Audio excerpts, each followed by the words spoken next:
Teens இதனுடைய அந்த latest ஒரு படம். நான் முதல்ல மற்ற ஃபங்க்ஷனுக்கெலாம் போகும்போது நிறைய ப்ரிப்பேர் பண்ணிட்டு போவேன், என்ன பேசுறதுன்னு சொல்லிட்டு. என்னுடைய ஃபங்க்ஷனில் அந்த ஃபங்க்ஷனை நான் எப்படி பண்ணுறதுங்கிறதே எனக்கு ஒரு பெரிய ப்ரிப்பரேஷனாக இருக்கும். ஒரு 3 நாள் தொடர்ந்து இதையே பண்ணிகிட்ருக்கோம். தமிழ் சட்டையை பார்த்துருப்பீங்க, நீங்கள் தெரியும். இது வந்து கலைஞருடைய அந்த 100ஆண்டு விழாவில் பேசுகிறதுக்காக ஸ்பெஷலாக தச்சு எடுத்துகிட்டு போனேன். சில மேடையில் நமக்கு வாய்ப்பு கிடைக்காது. நம்ம உள்ளூரில் வந்து பெரிய ஆளாக இருப்போம், வெளியூருக்கு போனோன்னா அங்கே கொஞ்சம் முதலிடம் கிடைக்கிறதே கொஞ்சம் கஷ்டமாக இருக்கும். அந்த மேடை அந்த மாதிரி தான், ரொம்ப ஷார்ட்டாக முடிக்க வேண்டியிருந்ததுனால அந்த வாய்ப்பு எனக்கு கிடைக்கல. அதனால் அந்த சட்டையை வந்து நான் இதுக்கு போட்டு போனேன். நான் மட்டுமே இல்லை, பெரிய பெரிய ஸ்டார்ஸ் உட்பட பார்த்தீங்கன்னா வேற ஒரு இடத்துக்கு போய் முதல் வரிசையில் நமக்கு இடம் கிடைக்குமாங்கிறதே ஒரு பெரிய பிரச்சனையாக இருக்கும். நான் சொல்றது புரியும். அதனால் நான் எனக்குன்னு ஒரு தனி இடத்தை நானே ஏற்பாடு பண்ணிக்கணும்னு ஆசைப்படுவேன். புதிய பாதையிலிருந்து இது வரைக்குமே பெரிய ஸ்டார்ஸை வச்சு படம் எடுக்கணும்னோ அந்த மாதிரிலாம் இல்லாமல் ரொம்ப இந்த சினிமா மேலே இருக்கிற ஒரு காதலில் கிட்டத்தட்ட 33-34 வருஷமாக இப்போ எல்லாரும் சொன்ன மாதிரி ரொம்ப வித்தியாசமாக யூனிக்காக இது எல்லாமே வந்து வேற வேற வார்த்தைகள் அவ்வளோதானே தவிர இந்த சினிமாக்குள்ளே நம்ம நிரந்தரமாக இருக்கிறதுக்கு என்ன பண்ணுறது. அப்போது வித்தியாசமான ஏதோ ஒரு முயற்சிகளை மற்றவங்க பண்ணதை விட வேற ஒன்று பண்ணோம்னா டெஃபினட்டாக அதுக்குன்னு ஒரு அங்கீகாரம் இருக்கும் அப்படிங்கிற ஒரு எண்ணத்தில் ஒத்த சிறப்பு மாதிரியோ இரவு நிழல் மாதிரியோ படம் பண்ணிட்டு இப்போ நான் டீன்ஸில் வந்து இறங்கியிருக்கேன். இந்த படம் வந்து இந்த ஃபர்ஸ்ட் லுக்கை பார்த்த உடனே நிறைய பேருக்கு பயங்கர, நான் தேட்டராக போனேன். இதுதான் ஃபர்ஸ்ட் டைம் இந்த ஃபர்ஸ்ட் லுக்கை வந்து ஸ்க்ரீனில் ரிலீஸ் பண்ணால் எப்படி இருக்கும் அப்படின்னா அதுக்கு வந்து சென்சார் சர்டிஃபிகேட் வேணும்னாங்க. ஒரு நாள் ராத்திரி உடனடியாக சென்சார் போர்டு ஆஃபீஸர்கிட்ட கேட்டேன். அவர் சொன்னால் இந்த மாதிரி இது வரைக்கும் சென்சார் சர்டிஃபிகேட் யாருமே வாங்கி ரிலீஸ் பண்ணதில்லை அப்படின்னு. நான் பயங்கர குஷி ஆகிட்டேன். இது வரைக்கும் யாருமே பண்ணதில்லைன்னா அதை நம்ம பண்ணணும் அப்படின்னு அந்த சென்சார் சர்டிஃபிகேட்டை வாங்கி ஸ்க்ரீனில் ரிலீஸ் பண்ணேன். அதுக்கு தான் இந்த வேர்ல்டு புக் ஆஃப் ரெக்கார்ட்ஸோட ரெகக்னைசேஷன். அதுக்கு ரொம்ப நன்றி மிஸ்டர் கிறிஸ்டோபர் டெய்லருக்கு. எனக்கு இது முன்னாடி தெரிஞ்ச ஒரே டெய்லர் எலிசபெத் டெய்லர் தான். இப்போ தான் எனக்கு கிறிஸ்டோபர் டெய்லர் தெரியுது.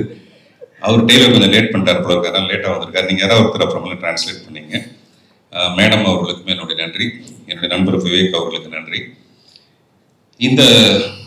இந்த படம் நான் செய்கிறதுக்கு ரொம்ப முக்கியமான காரணம் எனக்கு முன்னாடி பேசின திரு கால்வெல் வேல் நம்பி அவர்கள், தம்பி ரஞ்சித், இன்னும் 2 பேர் இருக்காங்க, மிஸ்டர் பாலா சுவாமிநாதன், டாக்டர் பிஞ்சி ஸ்ரீனிவாசன்.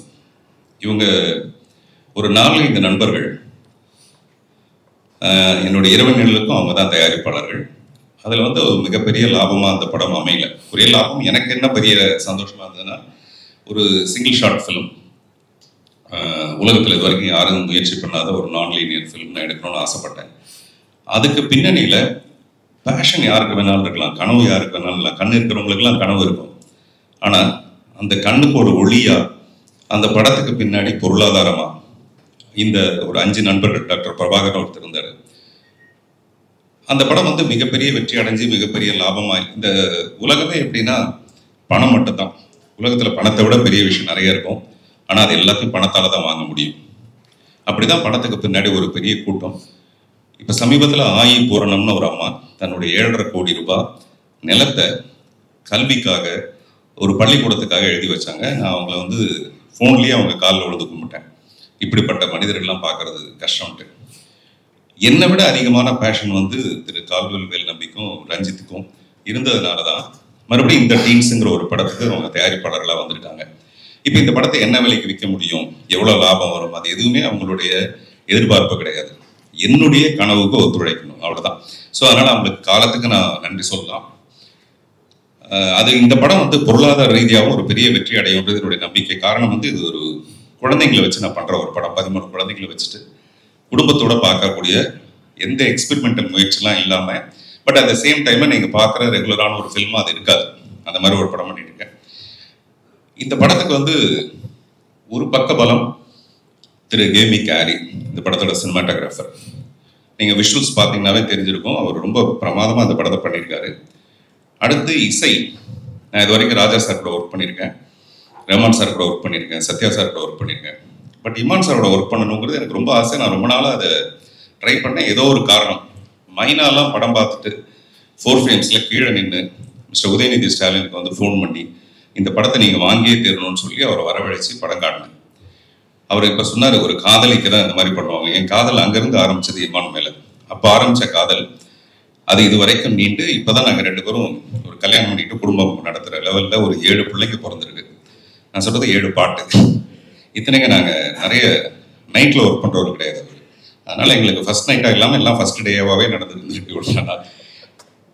அதில் எனக்கு அவர் மேலே இருக்கிற இப்போ நான் ராஜா சார் கூட ஒர்க் பண்ணிட்டு ரஹ்மான் சார்க்கெலாம் ஒர்க் பண்ணிட்டு நான் நிறைய பேரோட இருந்து வாழ்ந்துட்டு வந்துட்டேன் இல்லையா. அதனால் எனக்கு தெரியும் ஒவ்வொருத்தர் என்னென்ன பண்ணுவாங்க, இமான் சார் எப்படி ஒர்க் பண்ணுவாருன்னு.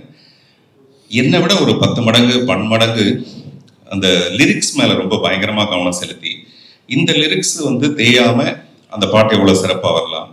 அப்புறம் அவரே சொன்னார், நானே கொஞ்சம் விட்டுட்டா கூட அவர் விடாமல், அல்லது அவரே விட்டால் கூட நானும் கொஞ்சம் விடாமல், அந்த மாதிரி 2 பேரும் ரொம்ப ஒரு பியூட்டிஃபுல் தம்பதிகளாகவே நாங்கள் இந்த படத்தில் வாழ்ந்துருக்கோம். ரொம்ப ரொம்ப சந்தோஷமாக இருந்தது.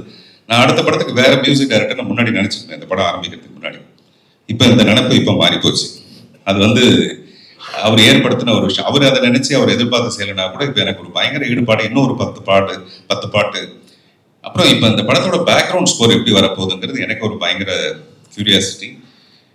இமான் சார்கிட்ட வந்து எனக்கு ரொம்ப பிடிச்ச விஷயம், அவர் வந்து ஒரு சிறந்த தந்தையாக இருக்கார்.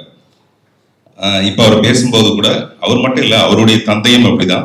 3 குழந்தைங்களும் நல்லா இருக்கணும்னு வேண்டிக்கங்க அப்படின்னு சொன்னார். அதோட அர்த்தம் என்னன்னு எனக்கு தெரியும் நல்லா. நானும் 3 குழந்தைக்கு அப்பா தான்.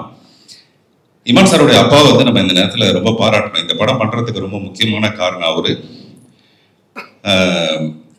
என்னெல்லாம் ஒரு மியூசிக் டைரக்டருக்கும் நமக்கு நடுவில் என்னெல்லாம் பிரச்சனை வருமோ அது எந்த பிரச்சனையும் வராமல் அவர் பார்த்துக்கிட்டதுக்காக அவருக்கு நன்றி. அவருடைய 3 குழந்தைகளும் சிறப்பாக இருக்கணும். அவரே சொல்லும்போது சொன்னார், சில பிறந்த நாள் ரொம்ப சந்தோஷமாக இருக்கும், சில நாட்கள் வந்து சோகமாக இருக்கும் அப்படின்ட்டு. இப்போ கூட அவர் ஒரு சின்ன சோகத்தை கடந்து இந்த பிறந்த நாளில் கூட அதை ரொம்ப மறைச்சிக்கிட்டு அந்த கஷ்டமே வெளியில் தெரியாமல், அந்த மாதிரி மிகப்பெரிய ஒரு கலைஞனுக்கு கூட அந்த பற்றுங்கிற ஒரு விஷயம் மிகப்பெரிய ஒரு விஷயம். அதனால தான் அவருடைய பாடல்களில் இருக்க அந்த எமோஷன் கனெக்ஷன் வந்து அவ்வளோ பிரமாதமாக இருக்கும். அவர் தேசிய விருது வாங்கின பாடல்கள் உட்பட. ஸோ அப்படி இமானோட நான் ஒர்க் பண்ணுறது ரொம்ப ரொம்ப சந்தோஷம். இன்னும் அவரை பற்றி நிறைய பேசுறதுக்கான நிறைய மேடைகள் இருக்குது. அப்புறம் இந்த விருது வந்து எனக்கு ரொம்ப மகிழ்ச்சி. அப்புறம் ஒரு படத்தோட ஆரம்பத்திலேயே இந்த மாதிரி உலக லெவலில் அது ரெகக்னைஸ் ஆகிறதுங்கிறது ரொம்ப ரொம்ப ஒரு பெரிய உத்வேகத்தை கொடுத்துருக்கு. விரைவில் இந்த படம் திரைக்கு வரும். இது வரைக்கும் பத்திரிகை நண்பர்கள் எல்லாருமே வந்து ஊடக நண்பர்கள்லாம் நான் என்ன பண்ணாலும் அதுக்கு ஒரு மிகப்பெரிய அக்கறையோடு அதுக்கு ஒரு இம்பார்ட்டன்ஸ் கொடுத்து நீங்கள் பண்ணிட்டு இருக்கீங்க. உங்கள் எல்லாருக்கும் என்னுடைய மனப்பூர்வமான நன்றி. வேறு ஏதாவது கொஞ்சம் நிற்கல ஒன்றும் இல்லை. ஓகே, நான் பாலிடிக்ஸ் எதுவுமே பேசவில்லை என்பதை அமைதியுடன் தெரிவித்துக் கொள்கிறேன். நன்றி, வணக்கம்.